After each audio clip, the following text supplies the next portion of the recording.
देश के लिए एक गौरव का दिन है कि चंडीगढ़ की स्थापना का 75वां वर्ष हम मना रहे हैं। और ये हमारा सौभाग्य है कि चंडीगढ़ के इस विकास यात्रा में एस.जी. शर्मा साहब जैसे व्यक्ति आपके और मेरे बीच में यहाँ उपस्थित हैं, जिनके योगदान से इस चंडीगढ़ के विकास में बहुत बड़ा अपना जो है समय पूरा किया। तो सबसे पहले तो मैं आप सब की ओर से, मेरी ओर से, चंडीगढ़ की जनता की ओर से और देश भर के जो भी प्लानिंग के बारे में सोचते हैं उन सब की ओर से शर्मा साहब आपका बहुत बहुत स्वागत है।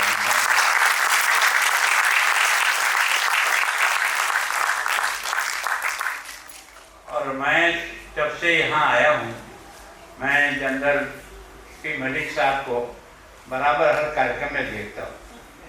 आपकी यह सक्रियता और आपका एक तरह से योगदान हम सबको प्रेरणा देता है कि व्यक्ति का रिटायरमेंट की कोई उम्र नहीं होती। जब तक वो काम कर सके तब तक उसे करना चाहिए। इसमें आपका स्वागत है। आज हमारा सबका सौभाग्य है कि जिन्होंने भी इस चंडीगढ़ के निर्माण में योगदान दिया है। सामान्यतः हम सब लोग जो है ना फ्रांसीसी आर्किटेक्चर को ही पढ़ते हैं कि वास्तव में चंडीगढ़ का आकार देने में अगर किसी का योगदान है तो उनका है। हमें भी आए हुए लगभग 1.5 साल हो गया, लेकिन आज पहली बार बहुत आनंद का अनुभव हुआ कि उन लोगों को भी हमने याद किया जिनकी मेहनत और जिनकी इस चंडीगढ़ के विकास की यात्रा में एक महत्वपूर्ण योगदान रहा है।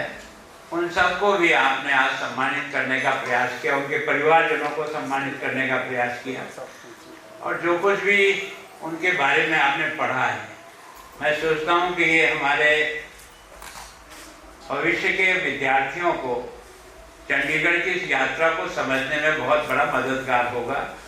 मैं इनका करेक्शन करने के लिए जिन्होंने प्रयत्न किया और जिन्होंने इन सबको ढूंढ करके उनकी जो योगदान रहा है उसको याद किया है, मैं सोचता हूँ श्रेष्ठ व्यक्ति के जीवन को याद करना ही भविष्य के बच्चों में श्रेष्ठता के गुण पैदा करता है। उसके लिए आपका बहुत बहुत अभिनंदन करता हूँ, धन्यवाद। परिस्थितियों में हुआ था जब देश का विभाजन की त्रासदी पंजाब ने बहुत अधिक भुगती है और मैं सोचता हूँ उस नरसंहार के समय में, उस बंटवारे के समय में जो कुछ भी इस बॉर्डर के क्षेत्र के लोगों को जो त्रासदी भुगतनी पड़ी और ऐसे समय में किसी की फोरसाइट थी कि राजधानी बने तो कोई नई जगह बने। सामान्यतः अब तक हमारा सबका रिवाज रहा है कि राजधानी उसे बनाया जाए जो सबसे अच्छा सिटी हो, सबसे बड़ा सिटी हो, सबसे ज़्यादा जनसंख्या रहती हो। लेकिन यहाँ के जिन्होंने भी सोचा इस बारे में कि नहीं, हमें अपनी राजधानी नए ढंग से ही बसानी है, नए ढंग से बनानी है, तो उनके इस विचार का मैं बहुत अभिनंदन करता हूँ कि पहली बार किसी ने इतना दूर का सोच करके एक ऐसे शहर को विकसित किया है जो आज भी दुनिया का कोई भी शहर ऐसा विकसित नहीं हो सका जो चंडीगढ़ को यह उपलब्धि मिली। सामान्यतः नाचने के लिए अधिकांश लोगों को थोड़ा बहुत हमको भी देश दुनिया में जाने का मौका मिला। मैं सोचता हूँ जिस प्रकार की भी रचना और आर्किटेक्ट ने जिस प्रकार का प्लानिंग किया है वो अपने आप में एक विशेष प्रकार है और विशेष प्रकार को बनाए रखने का काम यहाँ के प्रशासन ने किया है या यहाँ के नियमों ने किया। उनको बहुत बहुत धन्यवाद। ये बचा हुआ इसलिए है, हम लोग प्लानिंग तो कई शहरों की ऐसी करते हैं लेकिन उनके नियमों की पालना हम उतनी कठोरता से नहीं करा पाते हैं और उसके कारण से उसका स्वरूप बदल जाता है। ये पता नहीं, कुछ नाराजगी भी हो सकती है मेरी बात से। कारण क्या कि इसको अलग से ड्यूटी का स्थान मिलने के कारण से यहाँ ज़्यादा वोटों का वजन नहीं रहता है। बाकी हम राजनेताओं को सबसे बड़ी कमजोरी कोई जिंदगी में है तो हम अपने वोट को देख करके अपनी प्लानिंग को आगे पीछे कर देते हैं। उसके कारण से उसका भविष्य क्या होगा उसकी हमें चिंता नहीं, हमको जीतना है, ये हमारी पहली चिंता है। तो उसके कारण से भी यहाँ कठोरता से इन सब नियमों को लागू कराने का प्रयास किया, और उससे आज भी नाराजगी इतनी अधिक है कि अगर वास्तव में हमारी प्लानिंग के बारे में तो हम वोट में हार जाएंगे। कारण क्या है कि इतनी कठोरता कोई पसंद नहीं करता, लेकिन बिना कठोरता के किसी भी शहर के विकास को जिस प्रकार से बिगाड़ा जाता है वो कम से कम चंडीगढ़ अभी तक बचा हुआ है। तो इसके लिए भी वास्तव में जिन्होंने भी इन सब की चिंता करते हुए जो बायलॉज यहाँ बनाए हैं वो इतने सख्त है कि उसके कारण से इसका स्वरूप नहीं बिगड़ पा रहा, थोड़ा थोड़ा बिगड़ रहा है, जिसको हम रोज फेस करते हैं। लेकिन हमारी भी मजबूरी है कि किसी आदमी को उजाड़ें या तोड़े, क्या करें, तो हम थोड़ा आगे पीछे होते जरूर है, लेकिन हम कोशिश करेंगे कि इसके मूल स्वरूप को कभी भी नष्ट नहीं होने देंगे, चाहे मैं सोचता हूँ कि इस ढंग से जो खुली जगह यहाँ है शायद कहीं देखने को नहीं मिलेगी। मतलब इतने पार्क शायद किसी एक शहर में एक साथ हो, वो हमने कहीं भी आज दिन तक नहीं देखा। इतनी अच्छी खुली हवा केवल और केवल हमने कुछ एरिया जो है चंडीगढ़ में और बाद में मिलाया, उनकी स्थिति जाकर के देख के जैसा लगता है कि उनको हमने बहुत बड़ा दंड दिया है। उनका विकास तो हमने कुछ नहीं है किया, और उनकी जो कुछ भी चीज है उसको हमने लेने का प्रयास करके उसको आय के स्रोत में बदलने का प्रयास किया, जिसके कारण से वहाँ के लोगों को सुविधा नहीं मिली है, एक तरह से और समस्या उनके सामने आके खड़ी हो गई है। तो मैं सोचता हूँ कि ऐसे जो स्थान हमने चंडीगढ़ में मिलाए हैं, मेरी ये पहली प्राथमिकता रहेगी कि विकास का सबसे अधिक पैसा खर्च कहीं होगा तो उन गांवों में होगा जो गांव हमने मिलाए हैं और हमारे विकास में हमने उनको योगदान देने के लिए बातचीत किया है। मैं सोचता हूँ कि उनका हक भी है और उनकी एक तरह से है नीचे। और सबसे बड़ा यह है कि अब हम सबको लिए जो कुछ भी आप लोगों ने परिश्रम करके इस शहर को इतना सुंदर और अच्छा बनाया, अब इसका 75वां वर्ष पूरा हो रहा है। तो मैं सोचता हूँ कि प्रशासन और चंडीगढ़ जो है ना सिटीजन फाउंडेशन इस वीडियो को उठाएं और इसको फिर से लोगों की चर्चा में जाने दें और लोगों के सुझाव आने दें कि चंडीगढ़ क्या था, आज क्या है और आगे क्या होना चाहिए।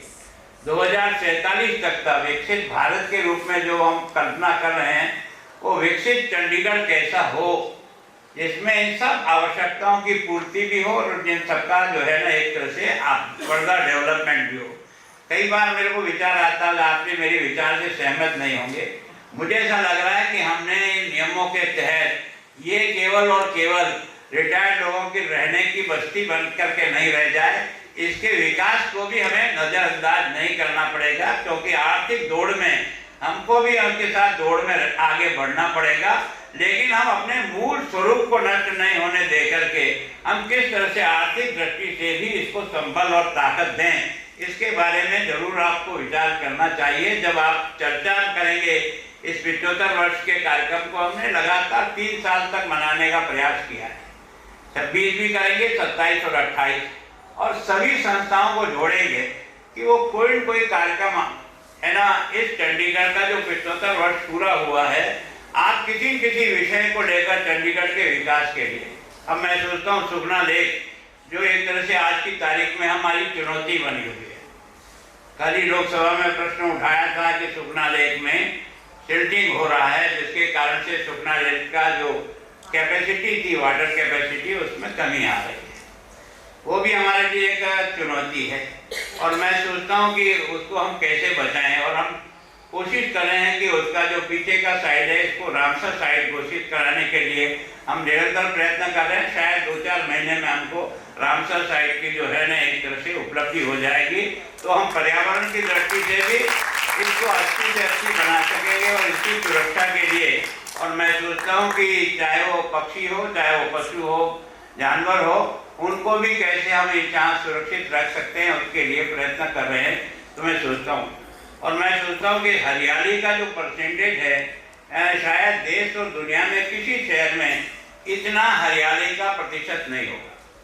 लगभग आज से 5 साल पहले 47% एरिया पर हमारी हरियाली थी। अभी हमने बढ़ा करके इसको 51% तक जो है ना हमारे हरियाली का आंकड़ा आया है। तो वास्तव में मैं सोचता हूँ कि स्वच्छता की दृष्टि से भी जो हमारा पायदान 11वें पे था, उसको हमने प्रयत्न करके पिछली बार दूसरे स्थान पर लाने का प्रयास किया और इस बार प्रयास कर रहे हैं, क्योंकि हमारा डंपिंग ग्राउंड हमारे लिए सबसे बड़ी समस्या थी। उसमें लगभग 95% हमने उस पर काबू पा लिया है। आने वाले कुछ समय में हम उससे भी मुक्ति पा जाएंगे। तो शायद है मेरा अगली बार जब कभी भी मूल्यांकन होगा तो हम शायद इस 10 लाख की पॉपुलेशन में हम इस देश का नंबर 1 शहर बनने का प्रयत्न कर रहे हैं। उसमें आप सब लोगों का आशीर्वाद मिलेगा तो निश्चित रूप से सफलता मिलेगी। कार्य लेकिन इस स्वच्छता का काम केवल प्रशासन अकेला नहीं कर सकता। मैं सोचता हूँ जब जनता स्वयं मन से नहीं, इंदौर जो सबसे गंदा शहर था, लेकिन पता नहीं वहाँ जागृति ऐसी हुई कि छोटा सा बच्चा 4th क्लास में पढ़ने वाला भी अगर कोई डालता है तो बच्चा उठा करके उसको अपने थैले में रख करके ले जाता है। तो ये जो एक तरह से जो चेंज आया है वो पब्लिक के सोच में आया है। केवल और केवल कानून किसी चीज की सफलता का आधार नहीं हो सकता है। कानून के साथ मनुष्य और जनता का भी उतना ही भागीदारी अगर होगी उसकी, तब जाकर के हम उस काम में काफी सफल हो जाएंगे। तो मैं सोचता हूँ कि आज की तारीख में जैसा आपने कहा, इन सब लोगों का वर्णन किया कि सीजीआई किसने ड्राफ्ट किया है ना, ये सुखना के बारे में कल्पना किसकी थी, यहाँ का रोड नेटवर्क कैसा बने, यहाँ के पार्क, इतने पार्क कहीं है ही नहीं जितने पार्क यहाँ हैं, पर उनमें से 50% पार्क नहीं रह करके कूड़ेदान की तरह से काम में आ रहे हैं। ये हमारे लिए चुनौती है। हमको जो सुपुर्द कर गए उसको भी हम हिफाजत नहीं कर सके, उसको भी हम बचा नहीं पाए। तो उसमें मैं सोचता हूँ प्रशासन और जनता दोनों मिलकर प्रयास करेगी, तब तो हम इसको बचा पाएंगे। मेरा विशेष करके आपसे और आपके संगठन ने जिस प्रकार का 25 में आपने गठन किया और इतने कम समय में जिस प्रकार से आपने चंडीगढ़ की सारी क्रीम को एक जगह इकट्ठा कर दिया, जितने भी रिटायर्ड पर्सन है वो सारे के सारे 200 से अधिक आपने अपने मेंबर बना करके, मैं सोचता हूँ ये पहली बार किसी शहर की सोच है कि विभिन्न डिपार्टमेंट, जो 12 डिपार्टमेंट आपने चयन किया है, कि इनमें हम अपनी भागीदारी कैसे निभा सकते हैं। इसमें हमारी है ना एक तरह से यहाँ के प्रशासन के साथ किस प्रकार का जनता के साथ हमारा आपस में कॉम्बिनेशन बने कि उन सब क्षेत्रों में हम ग्रो करें। और जैसा मैंने यहाँ अनुभव किया है कि शिक्षा का इसको बहुत बड़ा सेंटर बनाया जा सकता है, यहाँ इसकी कैपेसिटी है। हेल्थ की दृष्टि से भी पीजीआई के साथ साथ अभी हमने प्रयत्न किया है कि हमने अब कितना सफलता होती है पता नहीं, एक 2000 बेड का हमने नीति आयोग ने हमारे प्रोजेक्ट को स्वीकार किया और अभी 4-5 दिन पहले ही मैं लड्डा जी से मिलकर के आया हूँ कि हमने आपके लिए स्थान रिजर्व कर दिया है। आज की तारीख में हमारी पॉपुलेशन भले 12 लाख है और हमारा इंडोर और आउटडोर पेशेंट जो है ना 66 लाख हमारे इन सब हॉस्पिटल में हर साल रजिस्टर्ड हो रहा है।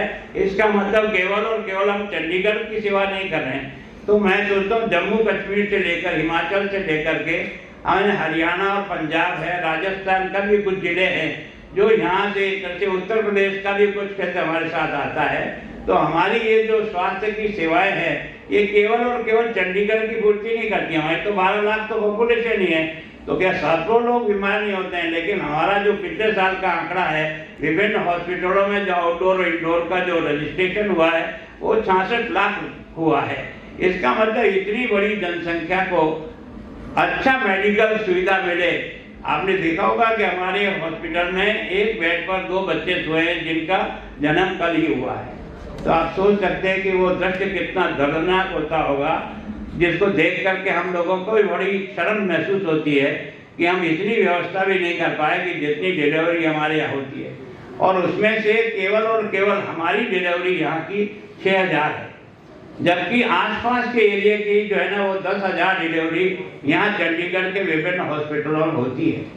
तो इसका मतलब ये कि हमको इंफ्रास्ट्रक्चर चाहिए और इसलिए हमने 500 बेड का है ना ये महिलाओं के लिए और बच्चों के लिए हॉस्पिटल हो और 500 सुपर स्पेशलिटी की जितनी भी आवश्यकताएं हैं उसकी सब पूर्ति के लिए हो।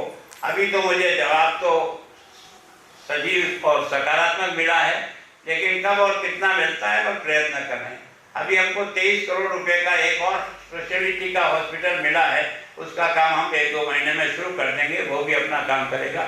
48 का जो हॉस्पिटल है हमारा, जो अभी उपयोग नहीं हो रहा पहला, उसको भी हमने ठीक तरह से उसको ठीक करने का सोचा है। पहली बार मैं सोचता हूँ चंडीगढ़ ही नहीं, देश में पहली बार ये जो आपका ओपीडी है, ये सायंकाल ओपीडी भी हमने शुरू की, ताकि कोई नौकरी पैसे वाला व्यक्ति या कभी समय के बाद भी अगर कोई केस हो गया तो उसे सीधा पीजीआई नहीं भागना पड़े, इमरजेंसी में यहीं उसको कम से कम आउटडोर में सुविधा मिल जाए। तो मैं सोचता हूँ उस दृष्टि से भी हमने प्रयत्न किया है।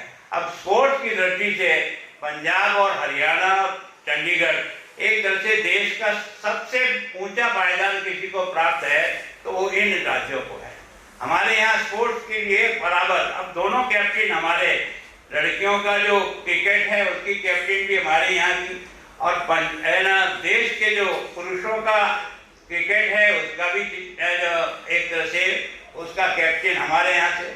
और आपने देखा होगा कि हिंदुस्तान की जो अपनी हॉकी जो है, हॉकी टीम में 8 खिलाड़ी एक टीम में केवल पंजाब के और चंडीगढ़ के और यहाँ के हों, इतना बड़ा गौरव किसी को प्राप्त नहीं है। इसका मतलब खेल की पर्याप्त संभावना है, उस संभावना को भी तराशने का प्रयास करें। तो आप लोगों के सुझाव ये दिया है कि हम खेल की दृष्टि से और क्या इंफ्रास्ट्रक्चर यहाँ तैयार कर सकते हैं, ताकि अभी हमने कोशिश की है कि हमारे यहाँ नेशनल और इंटरनेशनल गेम हों।